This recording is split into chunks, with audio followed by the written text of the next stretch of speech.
मैं डॉक्टर अभिषेक सिंह आप सभी का एक बार फिर से स्वागत करता हूं अपने इस YouTube चैनल पर।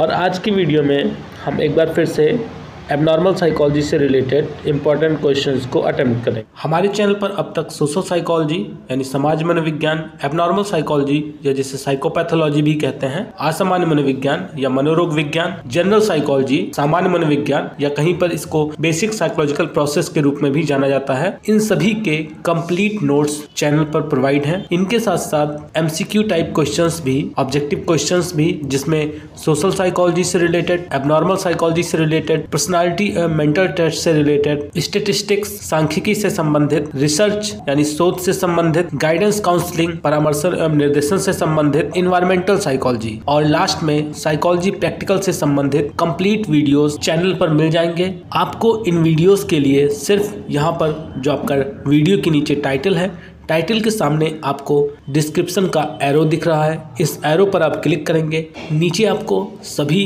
प्लेलिस्ट के लिंक प्रोवाइड हैं। तो चलिए स्टार्ट करते हैं आज की क्लास। हमारा पहला क्वेश्चन है क्वेश्चन नंबर 340। एक पिता अपने पुत्र को यह सिखला रहा है कि तैरने से डरना नहीं चाहिए। इसके लिए वह पुत्र से कहता है कि मुझे देखो, और यह कहकर वह पानी में छलांग लगा देता है और पानी में तैरने लगता है एवं उसे भी यानी अपने पुत्र को भी पानी में आकर तैरने की कोशिश करने के लिए कहता है। तो व्यवहार चिकित्सा में जो ये प्रवृत्ति है, ये क्रिया है, उसको हम कौन सी टेक्निक का नाम देंगे? तो यहाँ पर हम इसे पार्टिसिपेंट मॉडलिंग का नाम देंगे, सहभागी मॉडलिंग का नाम देंगे। तो आप ऑप्शन सी को यहाँ पर टिक करेंगे। Question number 341, rational emotive therapy, जिसे हम शॉर्ट फॉर्म में RET के नाम से भी जानते हैं, इसके द्वारा निम्नलिखित में से किस समस्या का उत्तम समाधान हो सकता है? तो इसके द्वारा एक औसत वजन की महिला सतत भोजन में कमी इस विश्वास के कारण करती है कि इससे उसका व्यक्तित्व स्लिम एवं अट्रैक्टिव हो जाएगा और तब उसे कोई भी प्यार कर सकता है। मतलब यहाँ पर तर्क देकर उसकी एक बिहेवियर को रिड्यूस करने की कोशिश की जा रही है। तो आप यहाँ पर ऑप्शन सी को टिक करेंगे। क्वेश्चन नंबर 342, इलेक्ट्रोकन्वल्सिव थेरेपी या जिसे शॉर्ट फॉर्म में हम ECT कहते हैं के बारे में निम्नलिखित में से कौन सा कथन सत्य है? तो यहाँ पर आपका कथन बी सत्य है। गंभीर विषाद के उपचार में ECT बहुत ही प्रभावी सिद्ध हुआ। तो आप ऑप्शन बी को टिक करेंगे। क्वेश्चन नंबर 343, वैलियम किस तरह की औषधि है? तो वैलियम आपकी चिंता विरोधी औषधि है, एंग्जाइटी को रिड्यूस करने वाली मेडिसिन है। तो आप ऑप्शन ए को टिक करेंगे। क्वेश्चन नंबर 344, निम्नलिखित में से कौन चिकित्सा पद्धति में रोगी के उपचार की विधियों को प्रेतात्माओं स्पिरिट्स की शक्तियों में विश्वास कर उसके साथ संयोजित कर उसका उपयोग किया जाता है? तो इसमें जो आपका शैमनिज्म है, इसमें रोगी के उपचार की विधियों को प्रेतात्माओं की शक्तियों में विश्वास कर उसके साथ संयोजित करके इसका उपयोग किया जाता है। तो आप ऑप्शन सी को टिक करेंगे। लेकिन इस उपचार टेक्निक का अब यूज़ नहीं होता है, तो ये उतना इम्पोर्टेंट नहीं है ये question. Question number 345, dash dash चिकित्सा में विकृत व्यवहार को डैश डैश का परिणाम माना जाता है? तो यहाँ पर आपका ऑप्शन बी सही होगा कि जैव मेडिकल चिकित्सा में विकृत व्यवहार को शारीरिक तंत्रों का दोषपूर्ण कार्यरत होना का परिणाम माना जाता है। तो आप ऑप्शन बी को यहाँ पर टिक करेंगे। क्वेश्चन नंबर 346, किसी भी चिकित्सकीय प्रक्रिया थेरेपेटिक प्रोसेस में 4 प्राथमिक लक्ष्य या कार्य होते हैं। निम्नलिखित में से कौन उनमें शामिल नहीं है? तो यहाँ पर जो आपका ऑप्शन डी है, पूर्वानुमान प्रिडिक्शन, ये इसका अंतर्गत शामिल नहीं है। ऊपर के 3 थेरेपेटिक प्रोसेस के प्राइमरी गोल्स के अंतर्गत आते हैं। तो आप ऑप्शन डी को टिक करेंगे। क्वेश्चन नंबर 347, निम्नांकित में से किस पेशेवर प्रोफेशनल को मनोविज्ञान में न कि सामाजिक कार्य, औषध आदि में उच्चतर डिग्री प्राप्त होता है? तो जो आपका यहाँ पर क्लिनिकल साइकोलॉजिस्ट होते हैं, क्लिनिकल साइकोलॉजिस्ट को मनोविज्ञान में उच्चतर डिग्री प्राप्त होती है। तो आप ऑप्शन यहाँ पर सी को टिक करेंगे। क्वेश्चन नंबर 348, 18वीं शताब्दी के उत्तरार्ध में फ्रेंच डॉक्टर फिलिप पिनेल ने इस तथ्य पर बल डाला कि मानसिक रोगी क्या हैं। तो इन्होंने इस तथ्य पर बल डाला था कि जो मानसिक रोगी हैं वो बीमार होते हैं और उनका उपचार किया जाना चाहिए, उन्हें ताले में या जेल के अंदर जंजीरों में बांधकर नहीं रखना चाहिए। तो आप ऑप्शन बी को टिक करेंगे। क्वेश्चन नंबर 349, निम्नांकित में से किसे बातचीत से चंगा होना भी कहा जाता है? टॉकिंग क्योर किसे कहा जाता है? तो जो यहाँ पर आपका मनोविश्लेषण है, साइकोएनालिसिस थेरेपी जो है, इसके अंदर बातचीत से चंगा होना भी इसे कहा जाता है, क्योंकि बहुत से रोगियों को फ्रायड ने केवल बातचीत करके, उनकी काउंसलिंग करके ही सही कर दिया था। तो आप ऑप्शन ए को यहाँ पर टिक करेंगे।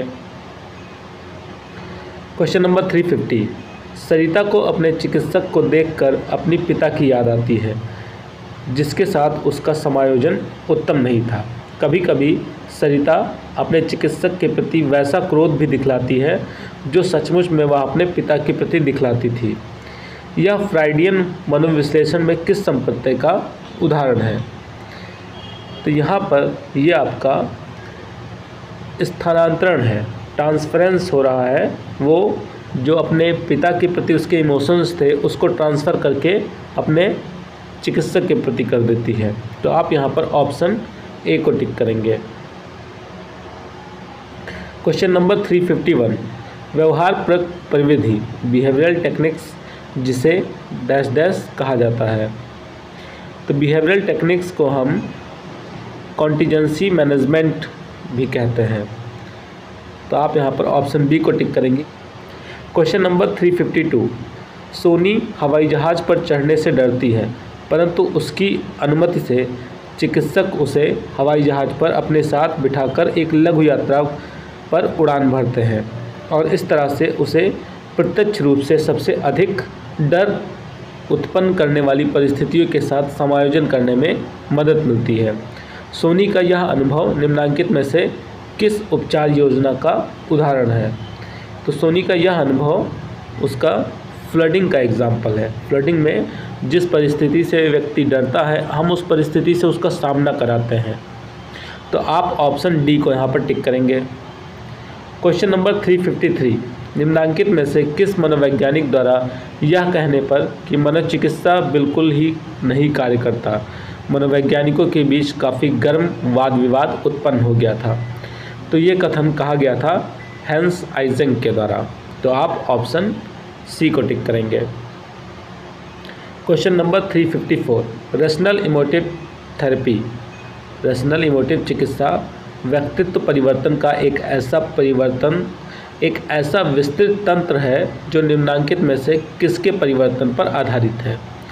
तो यह आधारित होता है इरेशनल बिलीव्स के ऊपर, अतर्क संगत विश्वास के ऊपर आधारित होता है। तो आप यहाँ पर ऑप्शन सी को टिक करेंगे। क्वेश्चन नंबर 356, निम्नांकित में से किस चिकित्सा का मुख्य बल एक समग्र व्यक्ति होता है जो परिवर्तित होने और आगे बढ़ने की सतत प्रक्रिया दिखलाता है? तो यहाँ पर जो मानवतावादी अप्रोच था, मानवतावादी चिकित्सा था, वह व्यक्ति को एक समग्र व्यक्ति के रूप में देखता है जिसके अंदर परिवर्तन और सतत आगे बढ़ने की प्रोसेस दिखाई देती है। तो आप ऑप्शन ए को टिक। क्वेश्चन नंबर 357, सहयोगियों के संबंधों यानी पार्टनर्स रिलेशनशिप के बीच निम्नांकित में से किसको स्पष्ट करने एवं उन्नत बनाने पर युग्म चिकित्सा बल डालता है? जो कपल थेरेपी है वो किसको उन्नत बनाता है? तो यहाँ पर जो आपका ऑप्शन बी है, संचार, कम्युनिकेशन को उत्तम बनाने पर बल डालता है। तो आप ऑप्शन बी को टिक करेंगे। क्वेश्चन नंबर 358, मनोविश्लेषकों का यह विश्वास होता है कि सभी कुसमायोजी व्यवहार उत्पन्न होते हैं। तो हम सभी को पता है कि जो साइकोएनालिटिक थ्योरी के मानने वाले थे, उनका मानना था कि अचेतन के द्वंद्व के द्वारा, जो अनकॉन्शियस कॉन्फ्लिक्ट होते हैं, उनके द्वारा व्यक्ति के अंदर कुसमायोजी व्यवहार उत्पन्न होते हैं। तो आप ऑप्शन बी को टिक कर देंगे। क्वेश्चन नंबर 359, व्यक्ति केंद्रित चिकित्सा पर्सन सेंटर्ड थेरेपी के मुख्य कार्य में क्या सम्मिलित होता है। तो इसके अंतर्गत सबसे जो मेन चीज़ है वो है एक सौहार्द एवं ग्राह्य वातावरण एक्सेप्टिंग क्लाइमेट उत्पन्न करना, ताकि वर्धन के प्रति, ग्रोथ के प्रति एक स्वाभाविक प्रवृत्ति का अनुभव किया जा सके। तो आप ऑप्शन बी को यहाँ पर सही टिक करेंगे। क्वेश्चन नंबर 360, गेस्टाल्ट चिकित्सा का मुख्य लक्ष्य होता है। तो गेस्टाल्ट चिकित्सा का जो मुख्य लक्ष्य है वह यह है कि लोगों के अपनी अपनी भावनाओं का ख्याल रखने में मदद करना, मतलब हर पर्सन का उसकी अपनी भावनाओं को ख्याल रखने में उसकी मदद करना। तो आप ऑप्शन ए को टिक करेंगे। क्वेश्चन नंबर 361, व्यवहार चिकित्सकों का मानना है कि बहुत से मनोवैज्ञानिक समस्याओं का जन्म होता है। तो व्यवहार चिकित्सक हैं, तो व्यवहार चिकित्सक किसके ऊपर बल डालते हैं? ये लोग बल डालते हैं दोषपूर्ण सीखने के ऊपर, फॉल्टी लर्निंग के ऊपर बल डालते हैं। तो आप ऑप्शन डी को टिक करेंगे। क्वेश्चन नंबर 362, क्रमबद्ध असंवेदीकरण सिस्टमैटिक डिसेंसिटाइजेशन निम्नांकित में से किसके उपचार में अधिक प्रभावी होता है। तो जो आपका सिस्टमैटिक डिसेंसिटाइजेशन है वो फोबियाज़ को दूर करने में सबसे अधिक प्रभावशाली होता है। दुर्भीति, जो असंगत डर होता है, उनको दूर करने में सबसे अधिक प्रभावशाली होता है। तो आप ऑप्शन सी को टिक करेंगे। क्वेश्चन नंबर 363, एल्बर्ट एलिस का मत है कि असामान्य व्यवहार की उत्पत्ति होती है। तो एल्बर्ट एलिस का मत था कि असामान्य व्यवहार की उत्पत्ति इर्रेशनल थॉट पैटर्न से होती है, अतर्क संगत चिंतन पैटर्न के द्वारा असामान्य व्यवहार की उत्पत्ति होती है। ऑप्शन सी आपका सही हो जाएगा। क्वेश्चन नंबर 364, एरोन बैक ने अतर्क संगत परंतु स्वीकार्य विचार जो व्यक्ति की ज़िंदगी पर हावी होते हैं को क्या नाम दिया। तो इन्होंने ऐसे विचारों को ऑटोमेटिक थॉट्स या स्वतः चिंतन का नाम दिया। तो आपका ऑप्शन बी यहाँ पर सही होगा। क्वेश्चन नंबर 365, निम्नांकित में से कौन एक जैविक चिकित्सा नहीं है। यहाँ पर आपका जो कॉग्निटिव रीस्ट्रक्चरिंग है, संज्ञानात्मक पुनर्संरचना, यह एक जैविक थेरेपी नहीं है। तो आप यहाँ पर ऑप्शन सी को टिक करेंगे। तो आज की वीडियो में हमने 24 क्वेश्चंस को अटेम्प्ट किया।